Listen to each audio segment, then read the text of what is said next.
لبيك اللهم لبيك لبيك لا شريك لك لبيك أن الحمد لك والملك لا شريك لك لبيك. Assalamualaikum. Jangan lupa like, comment, and subscribe. Bye. Assalamualaikum warahmatullahi wabarakatuh.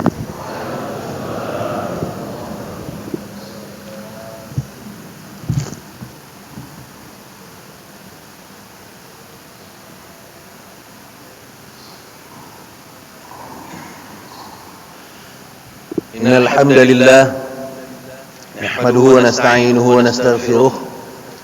Na'udzu billahi min shururi anfusina wa min sayyiati a'malina. Man yahdihillahu fala mudilla lahu wa man yudlil fala hadiya lahu.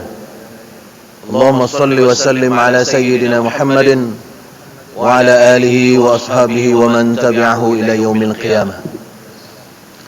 Sidang jemaah subuh Arafah yang dirahmati Allah Subhanahu wa taala, tak henti-henti kita memanjatkan rasa syukur kita kepada Allah Subhanahu wa taala. Allah berkenan sampai sekarang membangunkan kita dengan kesehatan yang luar biasa, sehat jiwa dan raga, dan memberi kepada kita hidayah yang membuat kita masih nyaman untuk berada dalam Islam, nyaman berada dalam iman, nyaman berada dalam jamaah. Meskipun saya tahu ada jauh-jauh dari tempat yang jauh datang demi untuk jamaah. Dan itu sidang jamaah yang dirahmati Allah Subhanahu wa taala, percayalah itu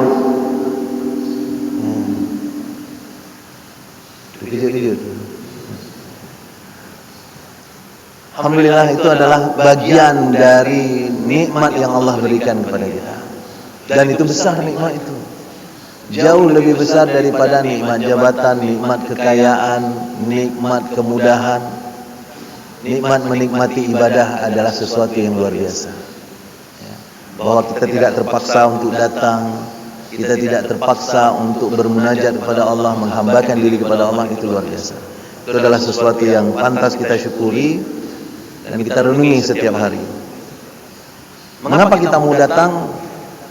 Karena Allah beri nikmat itu kepada kita semuanya. Salawat dan salam kita persembahkan kehadiran Nabi besar Muhammad SAW,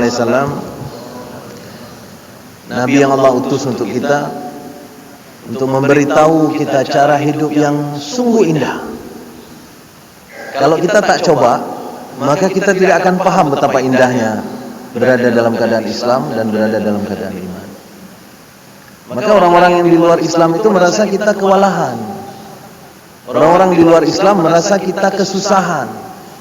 Kenapa? Karena tak lepas-lepas dari ibadah. Waktu saya di luar, kebetulan sempat sekolah waktu itu di Jerman, ada salah satu teman saya yang nanya waktu itu. Karena waktu itu dia melihat saya tak sengaja sedang sholat di dalam lab. Lagi sholat, diajak ngomong pula sama dia, karena dia nggak tahu bahwa itu sedang sholat. Jadi saya lagi berdiri, dia datang langsung ngajak ngomong. Jadi Ilham gini, diajak ngomong. Saya nggak nyaut, nggak lihat pun ke dia. Waktu saya ruku, dia tanya, Ilham, alles klar? Nah, bahasa Jerman, kira-kira bahasa Aceh. Ilham, gimana? Sehat? Puka pungo? Nah, ya. Karena tiba-tiba sudah ruku gitu ya. Kemudian saya bangun lagi. Nah, dia masih belum komentar apa-apa, dia diam saja. Begitu saya sujud baru dia paham. Oh, oke, alles klar, kata dia ya. Oke, kabre. Baru dia pergi, kemudian nanti baru kami ngomong lagi. Nah, nantinya itu, waktu ngomong lagi itu, dia tanya, apa yang kamu lakukan tadi? Saya bilang, saya lagi ngomong sama Tuhan saya. Itu harus, kata dia. Harus. Berapa kali harus dibuat? 5 kali satu hari. Banyak kali, kata dia. Banyak kali, agama kami. Ya. Banyak sekali. Agama kami, kata dia, agama kami cuman 1 kali 1 minggu kami harus ke tempat ibadah. Nyambihan aku jalu. Ya. Itu pun saya tidak datang. Jadi mudah sekali agama kami, kata mereka. Tapi sidang jemaah yang dirahmati Allah Subhanahu wa taala, apa kata kita? Kata kita, justru kita dapat kesempatan 5 kali bertemu dengan Allah dan 5 kali kita menyampaikan unek-unek kita, menyampaikan curhat kita, sehingga rasanya nggak ada lagi masalah yang tersisa. Kabeh belum. Loh kalau buka pula ya Allah, masalah nak buka kali. Ya, benar kira-kira. Ya. Itu sebabnya sidang jemaah yang dirahmati Allah, Rasulullah sallallahu alaihi wasallam menyuruh kita untuk menghadap Allah, untuk meminta kepada Allah, bahkan untuk hal-hal yang sederhana. Kata Rasul sallallahu alaihi wasallam, bahkan untuk sendalmu yang putus, tanya sama Allah. Sendal putus. Ya. Jadi nggak akan pernah habis masalah. Maka 5 kali disuruh ketemu itu nggak cukup sebenarnya. Karena nggak cukup, itulah makanya ditambah dengan kesempatan-kesempatan lain lagi. Ya. Maka sidang jemaah yang dirahmati Allah Subhanahu wa taala, kalau orang paham filosofi ini, dia bukan minta kurang, dia justru nambah. Itu sebabnya Muhammad sallallahu alaihi wasallam ketika diperintahkan oleh Allah untuk sholat 50 waktu, Nabi tidak memprotes. Kenapa tidak memprotes? Dikasih ketemu dengan Tuhan yang maha kuasa, yang maha segala-segalanya, ngapain kita protes? Baru kemudian Nabi disadarkan oleh Nabi Musa alaihissalam, Muhammad, kamu nggak protes, rakyatmu protes. Kamu memang nggak protes, umatmu protes. Minta kurang. Maka kita paham bagaimana kejadiannya. Minta kurang sampai ke 5. Yang 5 pun diprotes sekarang. Coba lihat. Ya. Sempat 50, sang murid semayangkan. Kalau sempat 50. Ini yang 5 saja masih diprotes sampai sekarang. Tapi kalau Muhammad sallallahu alaihi wasallam, salah satu ibadah yang paling dinikmati oleh Muhammad sallallahu alaihi wasallam adalah sholat. Maka sidang jemaah yang dirahmati Allah Subhanahu wa taala, kenapa orang bisa menikmati sholat? Kenapa orang bisa menikmati ibadat? Kenapa orang bisa menikmati Islam, iman, ubudiyah kepada Allah Subhanahu wa taala? Jawabannya adalah karena kita sudah kenal Allah. Sudah ketemu kita dengan kliknya bukti bahwa Allah itu ada. Kita sudah rasakan kehadiran Allah Subhanahu wa taala, sehingga kita merasa harus terus-menerus mendekat kepadanya. Itu sebabnya kita lakukan. Kalau nggak percayalah, nggak mau kita buat. Ya. Ngapain coba pagi-pagi bangun untuk datang jauh-jauh? Ya. Bukan gampang itu. Bukan gampang untuk keluar pagi-pagi. Justru ini adalah saat enak-enaknya tidur ini. Ya. Itu sebabnya azan subuh ditambah dengan as-salatu khairum minan naum. Khusus azan subuh. Ya. Kalaupun ada yang bagus sekali azannya, kayak Ustaz itu bagus sekali azannya, subhanallah ya. Kalaupun ada yang bagus sekali azannya, enggak usah tambah-tambah as-salatu khairum minan naum di salat asar misalnya ya. Enggak perlu, walaupun di salat asar banyak juga yang tidur. Ya. Banyak juga yang tertidur di salat asar. Makanya sidang jemaah yang dirahmati Allah Subhanahu wa taala, ini adalah bagian yang harus kita syukuri. Kenapa? Karena tidak gampang. Untuk berada di posisi ini tidak gampang. Tidak gampang. Di luar sana ada banyak sekali orang-orang yang sebenarnya menganggap agama hanya sekedar ritual. Rasa hadirnya Allah itu nggak ada. Dia sholat seperti kita sholat, tapi rasanya nggak ada. Dia puasa seperti kita puasa, tapi rasanya nggak ada. Maka salah satu hadis yang terhubung dengan itu tentang puasa disebutkan oleh Rasul sallallahu alaihi wasallam, "Rubba shaim laisa lahu min shiyamih illa al-ju', wa rubba qa'im laisa lahu min qiyamih illa as-sahar." Kata Nabi, betapa banyak orang-orang yang berpuasa, dia berpuasa tapi dia enggak dapat apa-apa, kewajibannya gugur. Kewajibannya sebagai orang berpuasa gugur. Kenapa? Karena dia sudah berpuasa, tapi dia tidak dapat apa-apa.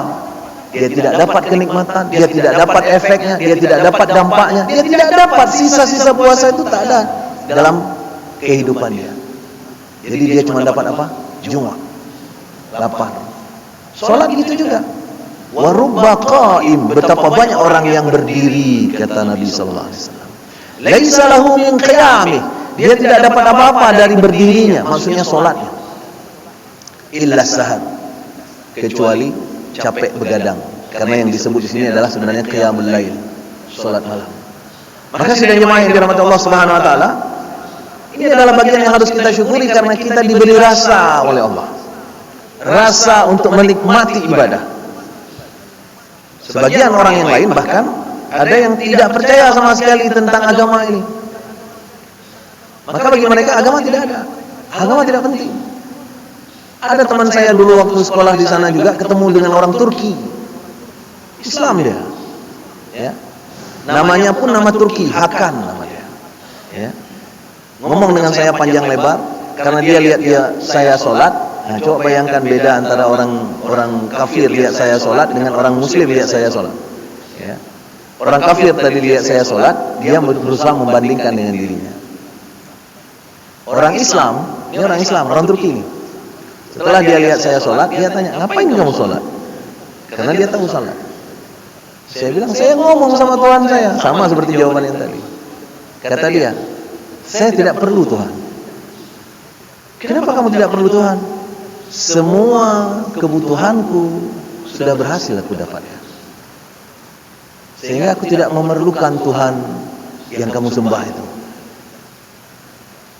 Saya berpikir-pikir, jangan-jangan dari mereka juga muncul istilah di Aceh.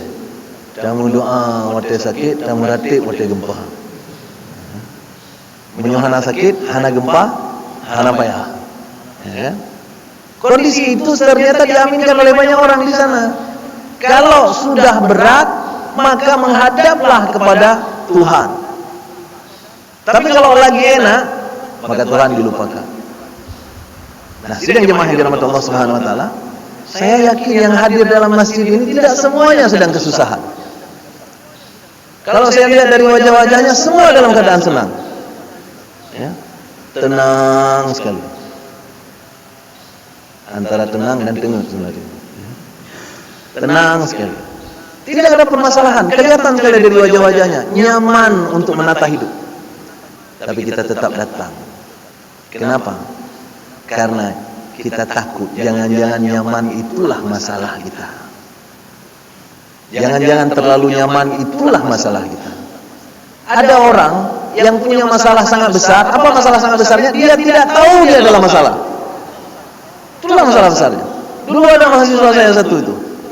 Mahasiswa saya dulu datang dari pelosok ya. Enggak usah saya sebut daerahnya. Nanti kalau ada orang daerah sini langsung dia awon.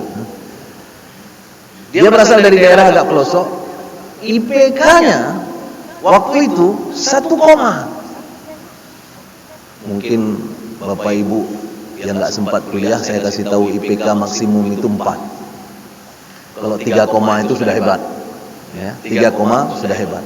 Ini IPK dia 1, yang 1, calon DO, calon di Tebit dari Sikula. 1, saya dosen walinya. Ya, saya dosen walinya. Karena saya dosen walinya, maka saya harus panggil dia. Saya tanya ke dia, apa masalahmu? Nggak tahu Pak.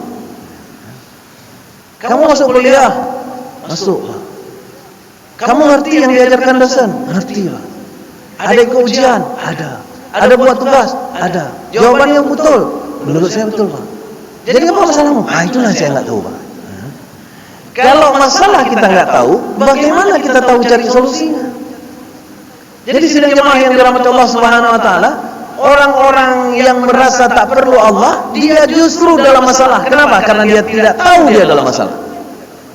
Itu sebabnya alhamdulillah kita ditunjuk oleh Allah untuk berada dalam masjid ini, untuk percaya bahwa Allah adalah Maha Kuasa dan pantas kita jadikan ilah satu-satunya, Tuhan yang kita sembah satu-satunya. Sementara orang-orang yang tidak punya rasa ini akan terjadi dikotomi dalam hidup mereka, pemisah antara hidup dan ibadah mereka. Jadi mereka akan kelihatan sangat indah ketika di masjid, tapi sangat puas ketika di luar.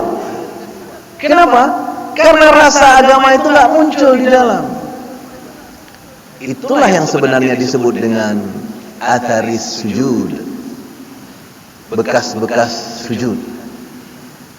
Jadi mohon maaf saya bilang bekas sujud itu bukan hitam di jidat. Kenapa saya berani bilang ini? Karena saya punya. Kalau saya nggak punya, saya nggak berani bilang. Takutnya dibilang ti orang ya, kayaknya gebegah kayaknya karena kayaknya hana iri gitu ya. Bukan hitam di jidat. Karena kalau hitam di jidat, saya jangankan di jidat, seluruh badan hitam. Bukan itu. Kuncinya asari sujud adalah sisa-sisa dari solat kita yang kita bawa dalam kehidupan.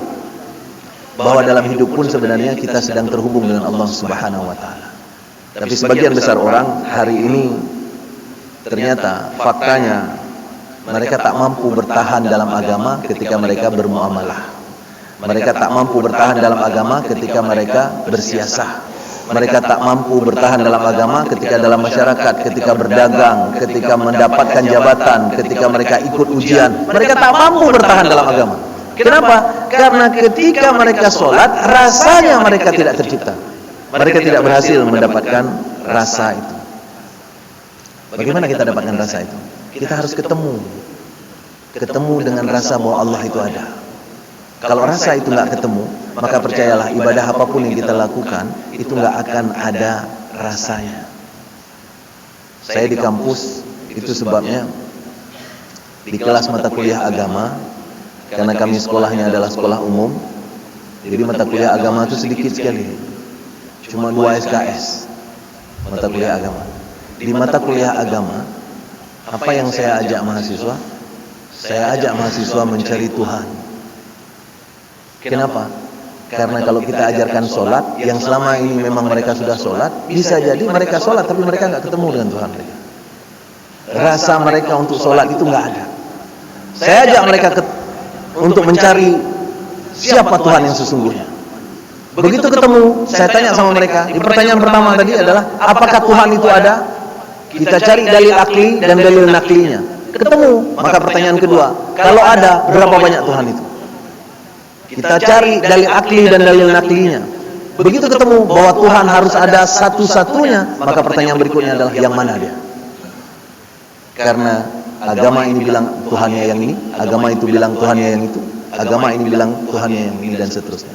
Begitu ketemu Tuhan yang benar, yang pantas disembah, yang pantas dijadikan ilah adalah Allah Subhanahu wa taala. Apa yang saya ajak? Saya ajak seluruh mahasiswa memejamkan matanya, bersyahadat. Masuk Islam kita, ayo. Ayo kita masuk Islam. Demi Allah saya bilang ada yang nangis. Waktu syahadat itu ada yang nangis. Padahal mereka Islam. Kenapa? Karena selama ini mungkin tidak ketemu dengan Tuhannya. Setiap hari kita syahadat dalam sholat mungkin tidak terasa. Ya. Saya ajak mereka syahadat. Dan kemarin itu di salah satu pengajian ibu-ibu yang rutin saya asuh juga, saya lakukan hal yang sama. Saya minta ke mereka, karena ini ibu-ibu, enggak saya minta bersyahadat dengan saya di dalam ruangan. Saya bilang nanti malam ibu-ibu semuanya sebelum sholat tahajud ambil wudu, coba bilang sama Allah, ya Allah aku ingin masuk Islam. Syahadatlah di hadapan Allah. Baru kemudian sholat. Tapi mereka enggak mau. Kami ingin bersyahadat sekarang Ustaz. Saya syahadatkan juga di situ juga. Ada yang nangis juga. Apa kata mereka? Rasanya beda antara syahadat sebelum ketemu dengan syahadat sesudah ketemu dengan Allah Subhanahu wa taala. Sidang jemaah yang dirahmati Allah Subhanahu wa taala, kondisi seperti ini sudah pernah dialami oleh orang sebelumnya. Siapa orang sebelumnya yang mengalami ini? Ibrahim alaihissalam. Itu sebabnya Ibrahim alaihissalam imannya tak goyang. Kenapa? Karena Ibrahim alaihissalam mencari siapa sebenarnya yang pantas untuk dituhankan. Yang pertama sekali diabadikan oleh Allah di dalam surah Al-An'am ayat ke-76. Nabi Ibrahim bertemu dengan bintang dan menyangka bintang itulah Tuhan. Kata Allah di dalam Al-Quran, diabadikan ini di dalam Al-Quran, falamma janna alaihi al-lail ra'a kawkaba qala hadha rabbi Ketika Ibrahim mendapati suasana gelap, kemudian bintang terlihat, apa yang dikatakan oleh Ibrahim alaihissalam? Ini Tuhan nih kayaknya, karena istimewa sekali penampakannya. Tapi falamma afala, tapi ketika bintang itu hilang, ketika matahari keluar, bintang hilang, kata Ibrahim, qala la uhibbul afilin, aku tidak suka Tuhan kalau dia hilang-hilang. Karena kalau Tuhan itu hilang, berarti pada saat kita punya masalah, Tuhan lagi nggak ada, lagi hilang. Kita mau ngomong sama siapa? Maka Ibrahim tidak suka bagian itu. Ibrahim mencari yang lain lagi. Apa yang dicari oleh Ibrahim? Falamma ra'al qamara bazighan qala hadza rabbi. Ketika datang bulan besoknya, Ibrahim kemudian berkata, ini sepertinya Tuhan. Tapi apa yang terjadi? Falamma afala qala la illam yahdini rabbi la'akunanna minal qaumidh dhallin. Ini ternyata hilang juga Tuhannya. Kalau ini Tuhannya hilang juga, maka kalau aku punya masalah kagawan, enggak tahu aku ngomong sama siapa. Kemudian yang lebih besar lagi, ketemu yang lebih besar. Falamma ra'a asy-syamsa. Kemudian matahari. Kali ini matahari.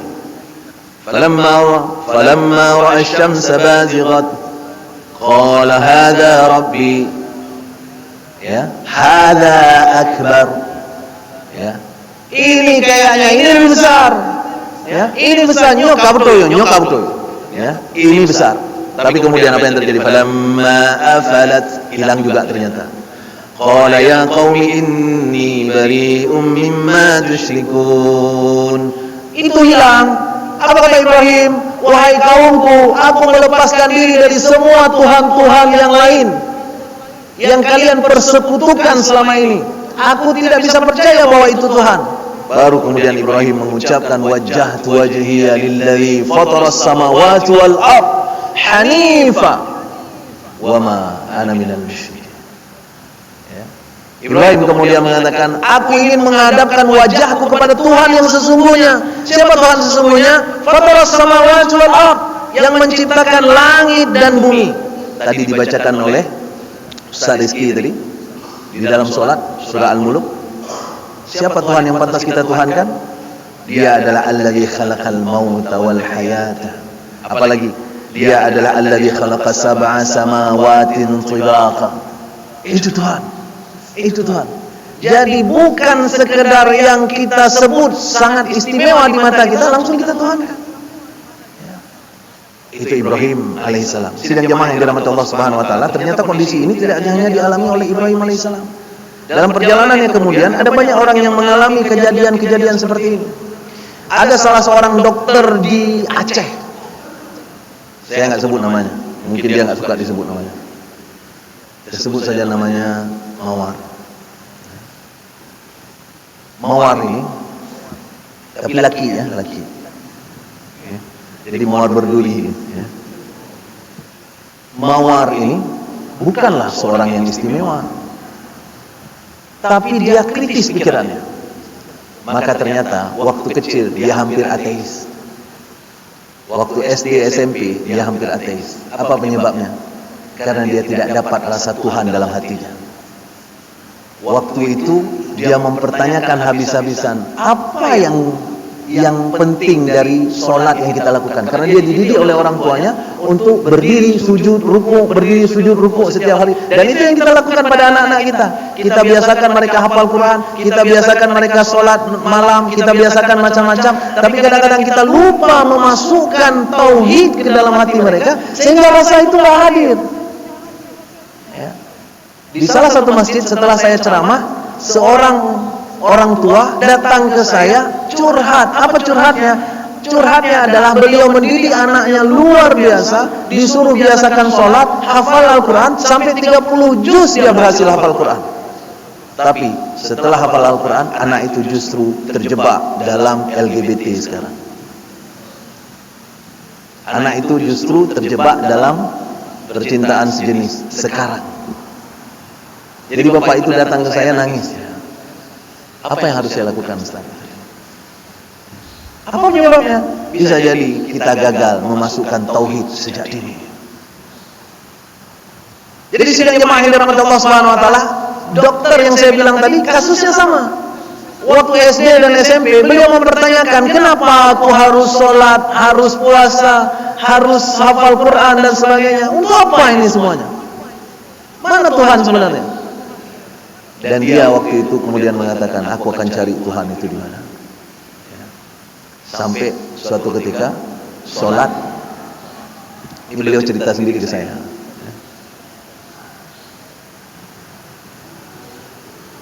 Apa nih kejadian?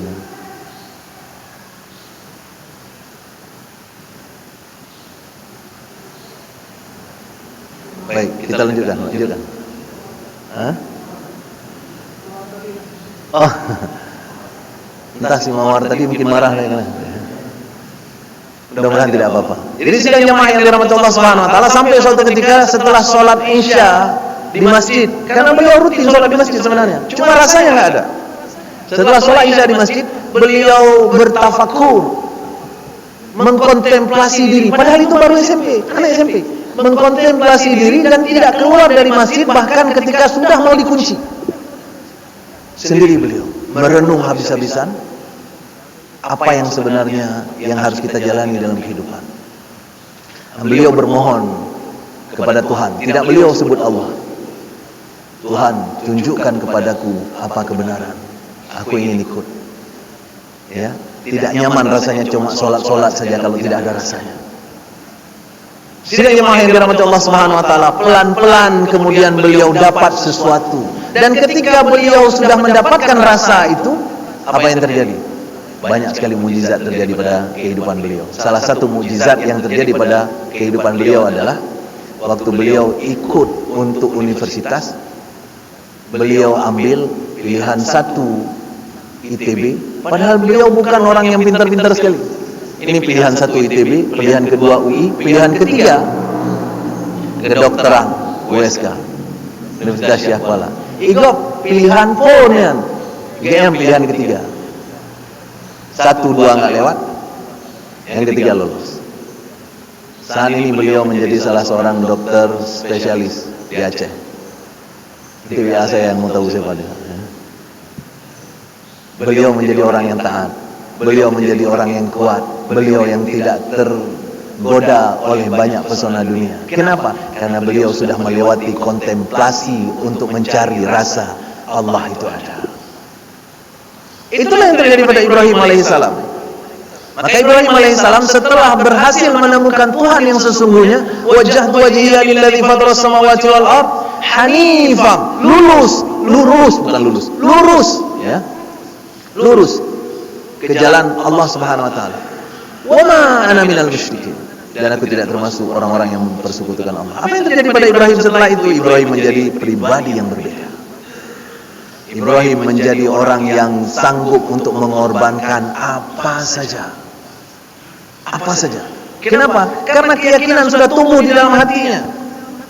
Keyakinan sudah tumbuh di dalam hatinya. Dan sebenarnya mudah untuk kita cari Tuhan di mana. Kenapa? Karena kata Allah di dalam Al-Quran, sanurihim ayatina fil afaqi wa fi anfusihim hatta yatabayyana lahum annahu al-haqq. Ya. Awalam yakfi bi rabbika annahu ala kulli syai'in syahid. Surah apa itu? Surah Fussilat. Surah Fussilat halaman terakhir. Ayatnya saya lupa nomornya berapa. Tapi halaman terakhir kiri bawah. Biar kayak Adi Hidayat sedikit. Kiri bagian bawah, tapi nomornya saya nggak tahu. Apa kata Allah? Kata Allah, kami tebarkan tanda-tanda kehadiran Allah Subhanahu wa taala di setiap ufuk, fil afaqi, di setiap sudut ada. Wa fi anfusihim, bahkan pada diri mereka sendiri ada. Hatta yatabayyana lahum annahu al-haq. Sampai nyata bagi mereka bahwa ini adalah kebenaran. Ini juga terjadi pada seorang mualaf di Australia. Di Australia ada seorang mualaf. Dia sebenarnya sebelum mualaf, dia sudah tertarik dengan Islam dari kawan-kawannya yang Islam. Tapi dia orang yang mencari dulu. Jadi dia cari informasi tentang Islam, sampai akhirnya dia sudah yakin sekali tentang Islam. Sehingga malamnya, suatu malam, dia berkata kepada Allah. Bukan kepada Allah dia sebut, dia berkata kepada Tuhan. Ya Tuhan, malam ini aku akan masuk Islam. Tapi coba kasih tanda lah, sikit aja. Kasih tanda sikit lagi. Apa gitu, kilat misalnya, atau bak urbah mungkin. Apa aja, kasih tanda sikit. Begitu aku lihat tanda, aku langsung masuk Islam, kata dia. Dia tunggu sampai tengah malam, nggak ada tanda. Dia bilang lagi, Tuhan, ini kesempatanmu, ya. Cijuk tanda aju, ya. Cijuk tanda aju. Cantik sekali bahasa dia ketika dia cerita, karena dalam bahasa Inggris, ya. Karena dia bilang dalam bahasa Inggris, come on God, it's your chance, it's your last chance, ya. Ayolah Tuhan, ini kan kesempatanmu, kasih tanda sikit, ya. Dia bilang kasih tanda sikit, kasih tanda sikit. Dia sudah lama mempelajari Islam, termasuk Al-Quran sudah ada di rumah dia. Ya. Pada saat dia sudah hampir subuh dia nggak dapat tanda, maka dia sudah mulai kecewa. Ternyata Tuhan nggak ada. Ya. Hana gijuk sapu sebagai tanda. Apa yang terjadi kemudian? Dia ingin mencari bacaan terakhir untuk membuat kesimpulan. Maka dia bukalah Al-Quran yang di atas mejanya. Memang sudah lama Al-Quran sudah ada sama dia. Dia buka Al-Quran sekali buka saja, sekali buka. Dan ketika dia buka, langsung yang terbaca adalah ayat yang kita bacakan tadi. Sanurihim ayatina fil afaqi wa fi anfusihim. Seolah-olah ayat itu berkata kepada dia, mantong kami tanda, mentabohnya tanda. Pula kelom tanda, ba'drobina kata Allah. Ya, sanurihim ayatina, tanda-tandanya sudah ada fil afaqi, di setiap sudut, wa fi anfusihim, bahkan pada diri kamu sendiri ada tandanya, hatta yatabayyana lahum annahu al-haq, supaya yakin kamu ini kebenaran. Demi Allah sidang jemaah yang dirahmati Allah Subhanahu wa taala, saya ilmunya kimia. Basis saya bukan pesantren, bukan dayah dan sebagainya. Ilmu saya kimia. Tapi di kimia itu saya temukan Tuhan. Kenapa? Karena ternyata ayat-ayat Al-Quran banyak sekali yang menuntun kita untuk pada akhirnya meyakini ini enggak mungkin kalau enggak ada zat yang maha kuasa, yang menciptakan, yang mengatur, yang membuat sedetil-detilnya. Luar biasa. Ini cerita yang saya bilang tadi barusan tentang dokter tadi. Kenapa? Karena tadi malam saya baru duduk dengan beliau. Tadi malam duduk dengan beliau dan beliau cerita. Salah satu yang beliau cerita ternyata adalah bahwa tubuh kita ada telinga, sel-sel di dalam tubuh kita ada telinga, sel itu sendiri telinganya ada telinga, di dalam telinga itu ada telinga lagi, di dalam telinga itu ada telinga lagi, sehingga semuanya ada telinga. Maka jangan heran ketika bacaan Al-Quran diperdengarkan, kita tutup telinga pun, maka Al-Quran itu didengar oleh tubuh kita. Siapa yang bisa atur itu kalau bukan Allah Subhanahu wa taala?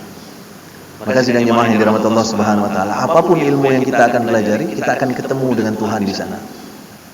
Kecuali kita menafikan tanda-tanda yang Allah kasih. Mu'alaf yang dari Australia tadi, begitu dia ketemu dengan ayat ini, dia langsung tersungkur nangis. Dia bilang, betapa naif aku. Sudah banyak tanda-tanda dikasih, tapi aku masih tetap mencari sesuatu. Kita juga demikian. Maka sidang jemaah yang dirahmati Allah, itulah pembeda barangkali antara kita dengan Ibrahim alaihissalam. Ibrahim alaihissalam hidupnya menjadi di atas rata-rata setelah menemukan Tuhan. Sebelumnya Ibrahim tidak ada mukjizat yang terjadi pada Ibrahim alaihissalam, tidak ada.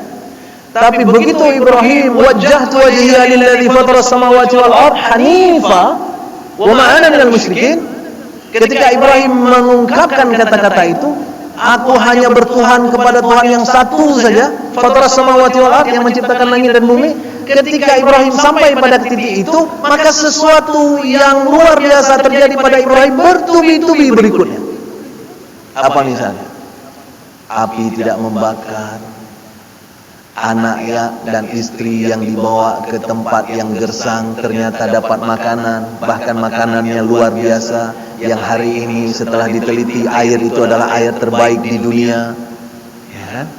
Apalagi Ibrahim disuruh menyembelih anaknya, ternyata anaknya enggak tersembelih, tapi sesuatu yang lain yang tersembelih. Banyak sekali. Dan itu kita sebut dengan keajaiban, mukjizat. Tapi kalau kita lihat hidup kita normal. Kenapa normal? Karena yang kita percaya pada yang normal. Kita percaya pada logika, dan logika itu normal. Sehingga yang terjadi pada hidup kita yang normal. Kita tidak begitu percaya kepada Allah yang di atas kenormalan. Sehingga yang di atas kenormalan tidak terjadi pada kita. Yang ajaib-ajaib tidak terjadi pada kita. Kenapa? Karena yang kita percaya memang yang bukan ajaib. Itu sebabnya dalam hidup nanti kita gampang untuk menggantikan dunia dengan akhirat, atau kebalikan, akhirat dengan dunia. Gimana bunyi ayatnya, Ustaz? Ulaika lahum, bukan yang menggantikan dunia dengan akhirat. Ulaika allazi, surah Al-Baqarah. Lupa saya redaksinya di awalnya. Mereka adalah orang-orang yang menggantikan akhirat dengan dunia mereka. Ya. Mereka nanti akan diazab oleh Allah Subhanahu wa taala. Di mana kita tanda itu? Gampang. Ketika kita mendapatkan konflik of interest dalam pekerjaan, apa yang kita pilih? Ibrahim alaihissalam kan kayak gitu. Ibrahim alaihissalam sedang cinta-cintanya kepada anak semata wayangnya, disuruh oleh Allah untuk hilangkan anak itu. Allah tidak butuh anak itu. Kalau anak itu tidak disembelih oleh Ibrahim, Allah tidak ada pengaruhnya sama sekali. Tidak butuh anak itu. Tapi Allah hanya ingin menguji apa yang akan terjadi pada Ibrahim. Maka sidang jemaah yang dirahmati Allah Subhanahu wa taala, ketika Ibrahim berhasil untuk melepaskan diri dari kecintaan kepada anak itu, Allah langsung turunkan keajaibannya. Itu sebabnya ibadah yang dilakukan oleh Ibrahim itu hari ini kita napak tilasi dalam ibadah haji. Dan apa kata-kata yang kita sebutkan kepada orang yang ibadah haji? Tadi disebutkan di awal, semoga. Tadi di awal kalau kita menyimak, apa tadi disebutkan? Ustaz Zul Arafah hari ini Ustaz ya? Hari ini bertolak ke Mekah untuk menunaikan ibadah haji. Ya, kita doakan, tadi dibaca begitu. Kita doakan semua jamaah haji Aceh menjadi haji yang mabrur. Apa itu mabrur? Bapak Ibu yang dirahmati Allah, mabrur ternyata di dalam Al-Quran disebutkan lan tanalul birra hatta tunfiqu mimma tuhibbun. Mabrur itu asal katanya al-birra. Mabrur itu adalah orang yang mempunyai al-birra. Apa kata Allah? Lan tanalul birra. Kalian belum sampai kepada mabrur. Sampai kapan? Hatta, sampai tunfiqu mimma tuhibbun. Sampai kalian berhasil melepaskan diri dari apa yang kalian cintai. Itu yang dibuktikan oleh Ibrahim. Ibrahim mencintai istrinya, Allah suruh lepaskan diri dari dia. Allah suruh asingkan ke lembah yang kering kerontang. Ibrahim sedang cinta-cintanya kepada anaknya, Allah suruh lepaskan diri dari dia. Tapi apakah kemudian Ibrahim betul-betul lepas dari anak istrinya? Tidak. Ibrahim mendapatkan kembali istrinya, mendapatkan kembali anaknya, dan semua hidup bahagia. Tapi kenapa juga Allah suruh dari awal? Allah hanya ingin menguji saja. Tapi Ibrahim tidak tanya.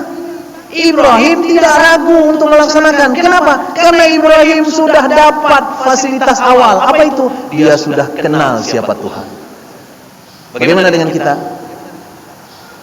Ketika mau ikut ujian, mau ikut lelang, mau ikut macam-macam, apakah kita bertahan dengan Tuhan? Kita bertahan dengan jalan Allah? Atau kita malah belok ke belakang? Kalau kita belok, itu berarti kita tidak percaya sama Allah. Kita lebih percaya pada logika yang terjadi. Ketika logika yang kita percayai, maka logikalah yang terjadi. Maka sidang jemaah yang dirahmati Allah Subhanahu wa taala, salah satu hikmah yang bisa kita ambil dari kisah perjalanan Ibrahim alaihissalam dan keluarganya adalah status iman mereka beda. Status iman mereka beda. Itu sebabnya wattakhadallahu Ibrahim khalila. Allah mengambil Ibrahim menjadi salah satu kekasihnya. Kenapa? Karena status imannya beda. Dan ini sebenarnya bukan Ibrahim saja. Nabi-nabi yang lain beberapa di antaranya diceritakan dalam Al-Quran yang status imannya di atas rata-rata manusia. Dan semuanya mendapatkan kejutan-kejutan indah dari Allah Subhanahu wa taala. Selain Ibrahim siapa lagi? Musa alaihissalam. Musa alaihissalam itu juga sudah tersudut di pinggir Laut Merah, gak tahu lagi mau kemana. Firaun ada di belakang. Mau kemana kita? Umatnya sudah ketakutan. Umatnya sudah bertanya, mau kemana kita Musa? Di depan laut, di belakang Firaun. Apa kata Musa alaihissalam? Diabadikan di dalam Al-Quran, Inna ma'ya Rabbi sayahdin. Tenang, Allah bersamaku, Dia pasti akan kasih tahu. Dan betul, Allah kasih tahu kemudian. Sama, Muhammad SAW kasusnya juga sama. Muhammad SAW di dalam gua. Orang Quraisy sudah mengepung, dan itu siang hari. Abu Bakar ketakutan. Bagaimana ini Muhammad? Kalau mereka melomok saja ke dalam, kita akan ditemui oleh mereka. Apa kata Muhammad SAW? At-Taubah ayat 40. La tahzan, innallaha ma'ana. Jangan takut, Allah bersama kita. Siapa yang punya keyakinan dalam suasana yang sudah sangat genting itu bahwa Allah masih bersama kita? Adakah kita bertanya ketika kita mau tekan kontrak palsu, Allah bersama kita? Demi Allah saya bilang, saya berusaha untuk menginstall ini ke dalam anak-anak mahasiswa saya. Ya. Ujian mahasiswa, dungki he, kita pantau nyontek. Ya. Capek sekali kita pantau, tetap ngerti mereka caranya. Ada saja caranya. Kenapa saya tahu bahwa mereka nyontek juga? Karena saya juga mahasiswa dulu. Kita juga melakukan hal yang sama. Maka apa yang saya lakukan? Saya install tauhid ke dalam hati mereka. Apa yang saya buat? Waktu ujian mau dimulai, saya bilang ke mereka, tulis di halaman pertama lembar ujian, tulis. Yang enggak tulis enggak diperiksa ujiannya, tulis. Demi Allah, tulis. Ya. Demi Allah, tulis. Demi Allah. Semua jawaban yang saya tuliskan adalah hasil pemikiran saya sendiri. Tidak buka internet, tidak buka buku, tidak tanya kanan kiri. Jika saya membangkang dan saya bohong, saya siap dihukum berat oleh Allah di hari nanti. Teken. Sekarang mahasiswa saya, kalau saya sudah mulai tulis Allah apa, ya, kayo ya. Kenapa? Karena itu terpampang di depannya. Dan demi Allah saya bilang, setelah saya kasih soalnya, saya suruh mereka menuliskan di atas lembaran jawabannya, apa yang terjadi? Saya pergi ngopi-ngopi, enggak saya awasi. Ngopi-ngopi saya sama kawan, ya. Nanti saya datang sekali, saya ngintip dari jendela. Betul, enggak berkutik orang. Diam di tempatnya masing-masing. Yang bisa jawab langsung nulis, yang enggak bisa jawab lihat ke atas. Ya. Mungkin lihat ke atas itu gini mungkin maksudnya. Ya Allah, aku udah janji, kasih tahu lah. Ya. Karena dia nggak tahu lagi mau bilang ke siapa. Apa yang saya inginkan sebenarnya mereka punya? Yang pertama adalah supaya mereka tidak curang. Yang kedua, supaya mereka tahu bahwa satu-satunya tempat bertanya adalah Allah Subhanahu Wa Taala. Ketika kita bertanya pada teman, curang. Buka internet, curang. Tapi bertanya sama Allah itu tidak curang. Bahkan itu disuruh oleh Allah Subhanahu Wa Taala. Dan seringnya kita baru bertanya kepada Allah Subhanahu Wa Taala, baru menghadap hadapan kita kepada Allah Subhanahu Wa Taala kalau sudah betul-betul terjepit di ujung Hanatatul Hojali. Padahal harusnya doa itu dimulai di awal, bukan di akhir. Coba lihat doa-doa yang diajarkan Rasulullah. Doa makan kapan diucapkan? Awal makan. Doa keluar rumah kapan diucapkan? Awal keluar rumah. Ya. Bahkan doa berhubungan suami istri kapan diucapkan? Sebelum. Bapi kami yang tua kan ya? Allah kali, ya. Dan sebagainya. Jadi sidang jemaah yang dirahmati Allah Subhanahu Wa Taala, mulailah dengan doa, mulailah dengan menghadap kepada Allah Subhanahu Wa Taala. Itu yang membedakan Ibrahim dengan kita. Sehingga Ibrahim yakin di dalam perjalanannya, dalam hidupnya, innallaha ma'ana. Muhammad yakin dalam perjalanan hidupnya, innallaha ma'ana. Musa alaihissalam yakin dalam perjalanan hidupnya, innallaha ma'ana. Tiga-tiga orang ini sebenarnya adalah yang disebut oleh para mufassirin sebagai penafsiran surat Al-Fajr ayat kedua. Walayalin ashr. Wal fajr walayalin ashr. Dan malam yang 10. Siapa malam yang 10 itu? Sebagian mufassirin mengatakan 10 akhir bulan Ramadan, identik dengan Muhammad SAW. Sebagian mufassirin mengatakan 10 awal bulan Muharram, identik dengan Musa AS. Sebagian ulama mengatakan 10 awal Zulhijjah, kita sedang berada sekarang, identik dengan Ibrahim AS. Tiga-tiganya diceritakan dalam Al-Quran mengatakan innallaha ma'ana. Allah bersama kita. Itu bedanya kita dengan mereka. Kita jarang yakin bahwa Allah bersama kita. Maka kita yakin Allah bersama kita saat di masjid saja. Ya. Seperti yang saya bilang tadi, saat kita lelang jabatan kita lupa Allah bersama kita. Saat kita ikut ujian kita lupa Allah bersama kita. Saat kita berdagang, saat kita bermasyarakat, saat kita macam-macam lupa Allah bersama kita. Itu sebabnya dihadirkan oleh Allah yang bernama Aidul Qurban. Apa artinya Aidul Qurban? Aid artinya al-aud, artinya kembali. Qurban berasal dari kata qaraba, artinya mendekat. Jadi Aidul Qurban artinya kembalilah mendekat kepada Allah. Supaya apa? Supaya kita juga berani mengatakan innallaha ma'ana. Ketika kita yakin Allah bersama kita, maka tidak ada yang tidak mungkin. Sesuatu yang tidak terjadi pada orang akan terjadi pada kita. Yang kita bilang tidak mungkin terjadi gampang bagi Allah Subhanahu wa taala. Apa kata Allah? Huwa alayya hayyin, nyan mudah bagi Allah. Mudah bagi Allah. Maka rugi sekali orang-orang yang tidak berada di posisi ini.